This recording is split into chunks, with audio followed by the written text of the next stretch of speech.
Salut, on revient vers vous aujourd'hui avec un inspecteur du travail. L'inspecteur du travail le plus connu de Français de Navarre. Il est en retraite, mais il continue à s'exprimer et à travailler pour vos droits. On est avec Gérard Filoche.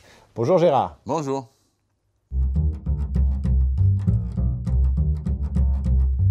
Pour faire mes études, je suis quasiment un des seuls de ma famille qui soit allé à l'université. Et pour faire des études, il fallait que je bosse, quoi. Alors bon, j'ai fait moniteur, professeur et pion. J'ai fait professeur de philosophie pendant un an en remplacement. J'ai été manutentionnaire, j'ai été ouvrier du livre, j'ai été facteur pendant un an et demi. J'ai conduit des trains, des diesels de marchandises pendant 8 mois. Puis après, j'ai été journaliste. Et puis j'ai passé les concours de la fonction publique au tout début des années 80. Si je me souviens d'un oral, c'est celui du concours de l'inspection du travail, oui. C'était plus ou moins d'État. Vous connaissez la réponse, c'est mieux d'État.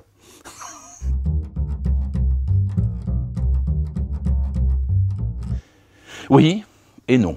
Oui, parce que leurs idées sont fortes, l'éducation, la culture politique, historique, économique et sociale est forte. Donc ça passionne les jeunes. Vous verrez des milliers de jeunes qui sont passés dans ces années-là par les écoles de formation. J'en sais quelque chose, c'était moi qui faisais l'école de formation.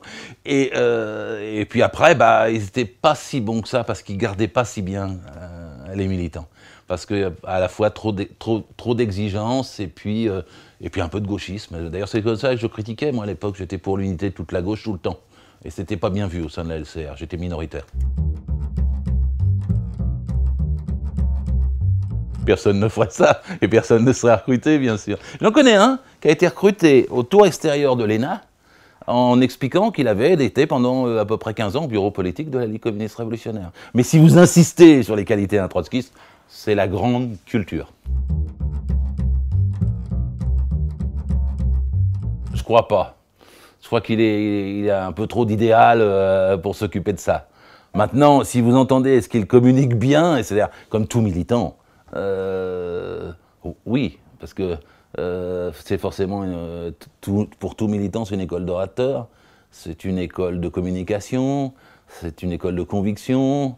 Donc en fait, souvent ils réussissent, hein, on le dit souvent, aussi bien dans le public que dans le privé d'ailleurs, parce que on sait bien, par exemple, tous ceux qui ont été militants à l'UNEF quand ils étaient étudiants, ils ont tout de suite un contact des réseaux sociaux, ils savent échanger, ils savent organiser des réunions, ils savent organiser des grands meetings, ils savent organiser des manifestations, ils savent se servir d'internet, ils savent faire des tracts, ils savent faire des journaux. Ça fait beaucoup quand même, hein. On a souvent dit que les militants de 68, ensuite c'était casé dans les années 80, 90, j'aime pas. Oui, bien sûr, il y en a qui sont passés de l'autre côté du cheval. Il y en a beaucoup qui sont restés fidèles à eux-mêmes et qui savent ce que c'est que de défendre les salaires, qui savent que défendre la durée du travail, qui savent ce que c'est que le code du travail. Par exemple, on n'a pas le droit de dire êtes-vous enceinte. On n'a pas le droit de dire vous êtes marié, vous avez un petit ami. On n'a pas le droit d'intervenir sur la vie privée, tout ce qui est l'environnement de l'individu dans sa vie sociale et socialisée. Il y a le droit, c'est ce qu'on a dans un coin de sa tête, puis après il y a ce que l'employeur fait, parce que vous êtes dans un entretien individuel et après tout il est confidentiel, vous aurez du mal à dire il m'a pas pris parce que je m'appelle Mohamed, ou il m'a pas pris parce que je suis une femme, ou il m'a pas pris parce qu'il pensait que j'allais avoir 3 enfants dans les 3 ans qui viennent, quoi. Hein. Donc comme vous n'aurez pas la facilité de prouver qu'il y a eu une fraude à l'embauche et qu'il y a eu une discrimination à l'embauche, les employeurs se permettent quand même beaucoup de choses. Donc ils vous font des questionnaires à n'en plus finir. Parfois c'est des vrais quiz, vous répondez avec des petites, voilà, avec des trucs psychologiques. Parfois vous avez même des gourous avec des graphologues, enfin des choses de ce type qui sont totalement illégales. Hein. Sauf que vous m'avez demandé le premier point, je vous ai dit sachez le droit. Sauf que ensuite, si vous voulez vous faire embaucher, sachez faire. Comment? Code du travail? Connais pas. Mais vous croyez que j'ai le temps de lire ça? Mais c'est de la paperasse, m'emmerdez pas avec ça. Mais il faut que je travaille. Comment vous voulez me faire appliquer cette règle? Je ferme. Si c'est ça, je ferme. J'ai l'habitude de dire que tout corps d'inspecteur du travail qui est plongé dans les entreprises reçoit une poussée égale au volume d'exploitation constaté. J'avais 4500 entreprises, 45 000 salariés. Bon, n'importe où. Parfois, on ne me croyait pas, on me disait, vous faites du Zola, vous exagérez. Je dis, vous n'avez qu'à prendre, choisissez la rue, choisissez l'entreprise, on la visite ensemble, vous allez voir. Vous allez voir comment les gens sont traités, vous allez voir pourquoi il n'y a pas de délégué du personnel, vous verrez pourquoi ils font des heures sup pas payées. Il y a probablement 1 milliard d'heures sup pas payées dans ce pays, l'équivalent de 600 000 emplois. Moi, j'ai l'habitude de dire qu'un patron sur 2 est un délinquant. Une fois, j'avais dit ça, l'AFP m'avait appelé, et puis, si vous avez vraiment dit ça, j'ai dit oui, mais je me suis trompé, c'est plus d'1 sur 2.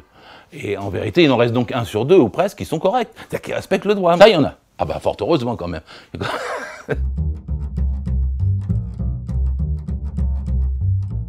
Le droit du travail aide le droit au travail. Parce que si vous respectez le code du travail, vous vous empêchez justement qu'il y ait des gens qui se fassent spolier, voler, et qui travaillent 2 fois plus sans être payés, et qui soient asservis dans leur entreprise.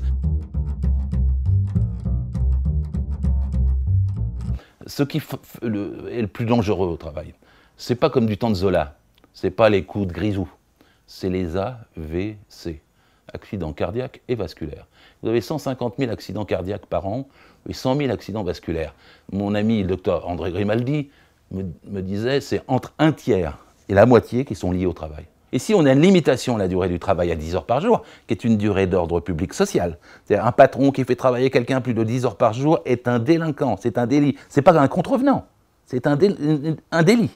Et 10 heures par jour, c'est une durée maximale depuis au moins 1920. Aujourd'hui, elle est enfoncée, l'argent. Mais les conséquences sont invisibles et visibles. Parce que toutes ces fatigues, tous ces stress, tous ces accidents cardiaques, vasculaires, etc., 1/3 ou la moitié liés au travail. Dans ma carrière, j'ai eu 14 enquêtes sur les accidents mortels. La dernière était sur un jeune de 26 ans écrasé dans l'ascenseur qu'il était en train de réparer.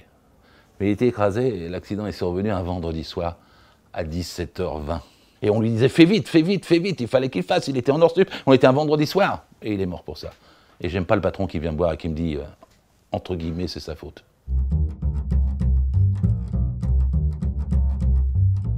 Moi, j'avais une maîtrise de philosophie, je serais prof de philosophie. Maintenant, c'est comme ça. Vous savez, si j'avais pas été militant, d'être inspecteur du travail, ce métier-là me l'aurait fait devenir.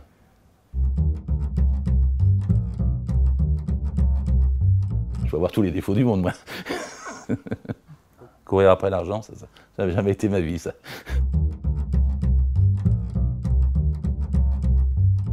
Sans doute un peu plus de diplomatie pour mieux défendre mes idées.